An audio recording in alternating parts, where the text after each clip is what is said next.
Hello friends, आप देख रहे हैं आपका चैनल शेयर बाजार विद आयुष। और दोस्तों बात करेंगे इस वीडियो में सारे आईपीओ के बारे में। तो वीडियो को आप लोग पूरा जरूर देखिएगा। ग्रे मार्केट पर चर्चा करेंगे इस वीडियो के अंदर, लेकिन पहले हम दोस्तों कुछ अपडेट्स के बारे में बात कर लेते हैं और बहुत इंपॉर्टेंट बातें हैं जो आपको ध्यान रखनी है।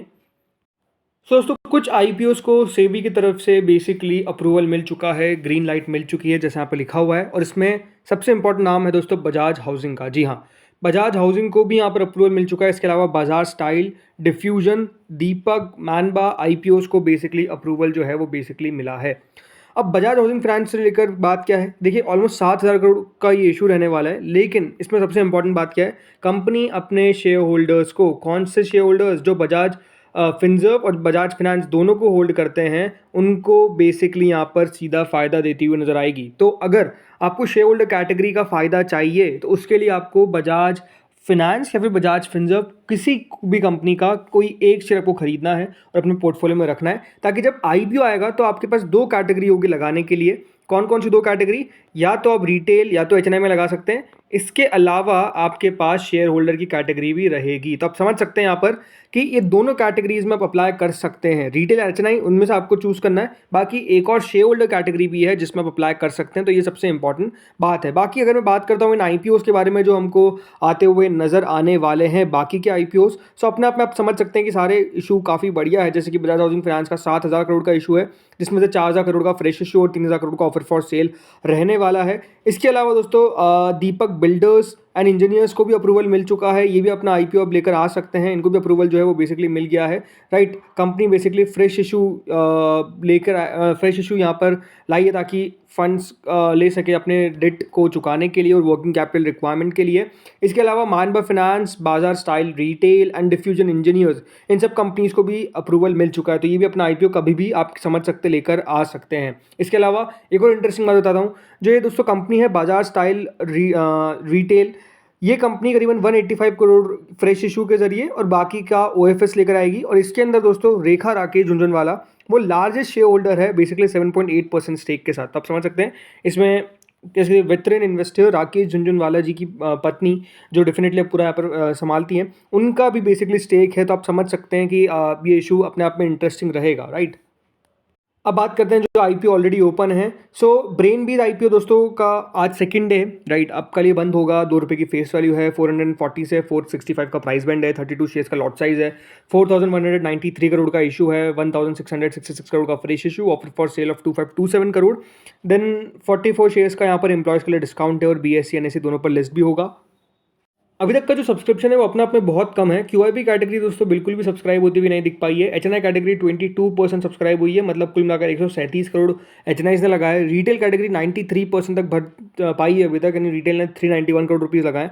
एम्प्लॉय ने 3.23 टाइम अप्लाई किया। टोटल मिलाकर ये जो इशू है वो 25% हमको सब्सक्राइब होता हुआ दिखा है। तो बहुत लो सब्सक्रिप्शन है, क्लोज टू 582 करोड़। राइट, आप समझ सकते हैं कि काफ़ी कम सब्सक्रिप्शन आता हुआ नजर आ रहा है। ज़रूरत सेकंड है, तो कल इंटरेस्टिंग बात ये होगी कि क्यूआईबी कितना पैसा लगाते हैं, बिकॉज इसकी एंकर बुक बहुत सॉलिड थी। राइट, सो इसके एंकर बुक के सामने क्यूआईबी कितना यहाँ पर इंटरेस्ट शो करते हैं, ये एक इंटरेस्टिंग चीज़ होगी देखने वाली। तो देखते हैं होता क्या है। देन दोस्तों अगला आईपीओ आता है जो है यूनिकॉमर्स ई सॉल्यूशंस। ये भी एक मेन बोर्ड आईपीओ है जो ओपन हो चुका था कल, और आज सेकंड डे है। कल याद रखिएगा 8 को क्लोजिंग है। ₹1 की फेस वैल्यू है, 102 से 108 का प्राइस बैंड है, 138 शेयर्स का लॉट साइज है, कुल मिलाकर 276 करोड़ का इशू है, जिसमें से पूरा का पूरा ऑफर फॉर सेल है। बीएससी एनएससी दोनों पर हमको लिस्ट भी होता हुआ नजर आएगा। अभी तक दोस्तों क्यूआईबी ने करीबन 74% इस इशू को भरा है, कुल मिलाकर 61 करोड़ रुपीज़ लगाए हैं। एचएनआई कैटेगरी ने 12 टाइम्स इस इशू को भर दिया, क्लोज टू 515 करोड़ रुपीज़ आए हैं। और जो रिटेल कैटेगरी है वो 29 टाइम्स हमको बढ़ती हुई नजर आई है, कुल मिलाकर 814 करोड़, जी हाँ 814 करोड़ रुपीज़ रिटेल लगा दिया। और काफ़ी तेज़ी से रिटेल भर रहा है, बिकॉज इशू काफ़ी छोटा है, रिटेल के पास ओनली 27 करोड़ का हिस्सा है। तो आप समझ सकते हैं इशू कितना स्मॉल है, इसके कारण जो सब्सक्रिप्शन है आपको काफ़ी ज़्यादा दिख रहा है। बाकी अभी तक 9 गुना ये सब्सक्राइब हो चुका है और कुल मिलाकर 1,391 करोड़ रुपीज़ इस इशू को आ चुके हैं। इसके अलावा दोस्तों एक और नया मेन बोर्ड आईपीओ जो 12 तारीख से ओपन होगा, नाम है सरस्वती सारी डिपोट। जी हाँ, ये एक मेन बोर्ड आईपीओ है जो 12 से 14 अगस्त के बीच में ओपन होने वाला है। ₹10 की फेस वैल्यू है, 152 से 160 का प्राइस बैंड है, 90 शेयर्स का लॉट साइज है। काफ़ी छोटा इशू है, 160 करोड़ का, but fresh issue offer for cell दोनों का कॉम्बिनेशन है। फ्रेश इशू 104 करोड़ का, ऑफर फॉर सेल है 56 करोड़ का। बीएससी एनएससी दोनों पर लिस्ट होगा ये आईपीओ।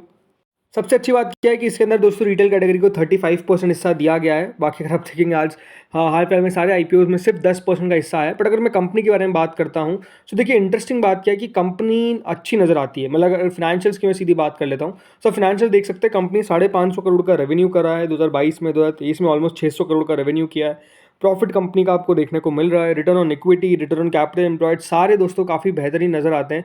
जरूर कंपनी की डेट टू इक्विटी 1 से ऊपर की है, बट नो डाउट दोस्तों एक इंटरेस्टिंग आईपीओ हमको देखने को मिलेगा। कितना बढ़िया कर सकता है तो आने वाले दिनों में पता चलेगा।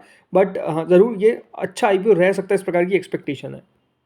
बट अभी जब पूरा इस आईपीओ को मैं पढ़ लूंगा उसके बाद आपको बताऊंगा कि किस तरीके की कंपनी है। अभी तो देखिए फर्स्ट इंस्टेंस में ठीक दिख रही है, बट स्टिल वेट करना इंपॉर्टेंट है।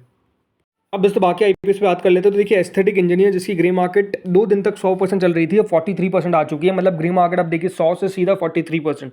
कितना बड़ा ड्रॉप है। रीज़न क्या है? Markets, specifically markets. ये इशू 8 अगस्त यानी कल से ओपन होगा। 58 का प्राइस बैंड है, 26 करोड़ का इशू का साइज है। सो लेट्स सी क्या होता है। फर्स्ट कराए दोस्तों ग्रे मार्केट बिल्कुल हम कह सकते हैं ज़मीन पर आ चुकी है। 2% हो चुकी है ग्रे मार्केट, राइट। हर सेकंड जब भी नया अपडेट आता है ग्रे मार्केट में गिरावट नजर आती है, तो कुछ खास नहीं लग रहा है। देन आता है यूनिकॉमर्स ई सॉल्यूशंस जिसकी ग्रे मार्केट कह सकते हैं सिर्फ बढ़ती हुई नजर आ रही है। अब दोस्तों करीबन 47% के क्लोज हो चुकी है। सब समझ सकते हैं कि यूनिकॉमर्स में रिस्पॉन्स भी काफ़ी तगड़ा है और नो डाउट ग्रे मार्केट भी काफ़ी तगड़ी है। अब देखते हैं यहाँ पर क्या होता है। नेक्स्ट आता है दोस्तों पिक्चर पोस्ट स्टूडियोज, एक एनएससी एसएमई इशू है जो करीबन 41.67% का जिसका प्रीमियम है, बंद हो चुका है। और आज इस आईपीओ का अलॉटमेंट आएगा, लिस्टिंग होगी 9 को यानी परसों। सो लेट्स सी क्या होता है आज जिनको मिलता है, कहाँ पर लिस्ट हो पाता है। एक इंटरेस्टिंग चीज़ होगी ये देखने वाली। देन आता है एफकॉम होल्डिंग्स, एक बीएसई एसएमई इशू। इसी भी ग्रे मार्केट में गिरावट है बिकॉज 90% के पार चल रही थी, बट सब्सक्रिप्शन काफ़ी मैसिव नजर आया, 303 गुना। अलॉटमेंट दोस्तों इसका आ जाएगा और लिस्टिंग होगी 9 को। देन आता है दोस्तों ओला इलेक्ट्रिक जिसकी ग्रे मार्केट आप देख सकते हैं ₹3 नेगेटिव, 4% के डिस्काउंट पे ओपनिंग होने के चांसेस है। आज ओला इलेक्ट्रिक का अलॉटमेंट है और इसकी लिस्टिंग होगी 9 तारीख को। अब देखते हैं यहाँ पर क्या होता है ओला इलेक्ट्रिक के अंदर, बिकॉज बहुत कम चांसेस है कि दोस्तों ये कुछ खास कर पाएगा, बिकॉज जिस तरीके से भी मार्केट जरूर आज रिकवर हुआ है, बट स्टिल बहुत कम होप है। देन आता है दोस्तों अगला आईपीओ सियागल इंडिया जिसकी कल लिस्टिंग होने वाली है। 3.24% का प्रीमियम है। यहाँ पर भी गिरावट ही देखने को मिली है वैसे तो, बट कल लिस्ट होगा। लिस्टिंग डे स्ट्रैटेजी के ऊपर वीडियो आएगा, इसमें हम बात करेंगे कहाँ पर लिस्ट हो सकता है। बट यहाँ पर भी देखिए एक्सपेक्टेशंस टू बी ऑनेस्ट बहुत खास नहीं दिख रही है। देन आता है दोस्तों धारीवाल कॉप, एक एनएससी एसएमई इशू जो करीबन 40% के प्रीमियम के साथ ट्रेड कर रहा है। लिस्टिंग इसकी भी दोस्तों कल है। बाकी यहाँ पर भी कितना पैसा बन पाएगा नहीं बन पाएगा ये एक देखने वाली चीज़ होगी। और मैं ऐसा क्यों कह रहा हूँ 40% के प्रीमियम के साथ, बिकॉज आज दोस्तों लिस्टिंग थी उत्सव सीजेड गोल्ड ज्वेल्स की। अब देखिए 9% की प्रीमियम थी, बट लिस्ट हुआ क्लोज टू 5 पैसे ऊपर, यानी 0.05%। राइट। कल हमने लिस्टिंग्स देखी थी, जैसे आप किसी अपैरल्स की देखिए सिर्फ 10% खुल पाया ऊपर, 23% का प्रीमियम था। देन यहाँ पर कुछ आईपीओ थे जो बढ़िया भी करते हुए नजर आए, जो फंडामेंटली बढ़िया है वो बढ़िया करते हुए नजर आए। बट कुछ आईपीओ जैसे कि आप बल्क ऑप को देखिए 78% का प्रीमियम था, बट 24% पे लिस्ट हुआ। तो इसलिए बहुत इंटरेस्टिंग है कि देखिए ऐसे ऐसे में कहाँ पर लिस्ट होते हुए नजर आते हैं, देखने वाली बात होगी। सो फ्रेंड्स इस वीडियो में तो इतना ही था। बाकी आप लोग बताइए कि आपको क्या लगता है कहाँ पर दोस्तों लिस्ट होता हुआ नजर आएगा सियागल इंडिया, ये कमेंट सेक्शन में बताइएगा। एंड डेफिनेटली बताइएगा क्या आप अप्लाई कर रहे हैं फर्स्ट क्राई आईपीओ के अंदर या फिर अवॉइड, बताइए कमेंट सेक्शन में। Thank you friends for watching this video.